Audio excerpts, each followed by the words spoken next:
Before, a lot of talk about the MAGA civil war that was erupting over this. Tucker Carlson and Steve Bannon and several other big MAGA influencers warning the president that his coalition would come crumbling down immediately. They all seem to be falling in line. Talk about that.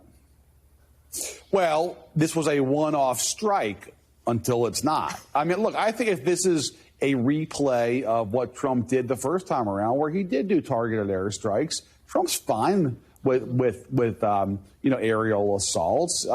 He kind of likes keeping it that way. You do real damage. You have nifty technology, and you avoid boots on the ground. It's a win-win for Trump. And by the way, it can't be overstated how much I think Trump was influenced by a week of Israeli success, basically unblemished airstrikes over Israel. And Trump is taking that in, speaking of the couch, taking that in and watching the coverage of the Israelis and feels, I think, emboldened by that.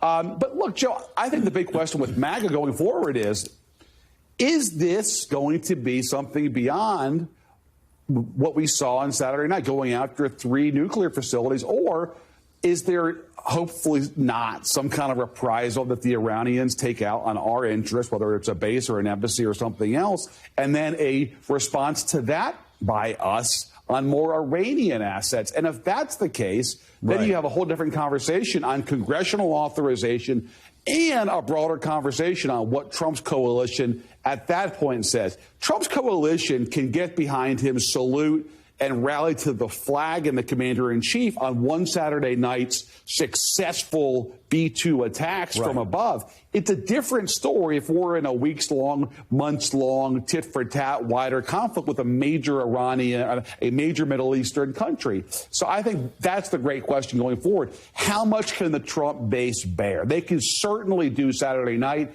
Outside of Tom Massey, there's not a lot of grumbling. Let's see what happens, though, here in the days ahead if there is further attacks.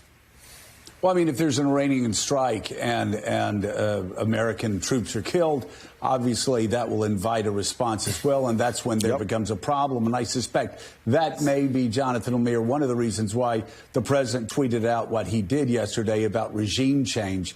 Again, sort of a head fake, also telling the Iranians, be very careful about what you do because you're in such a weakened state.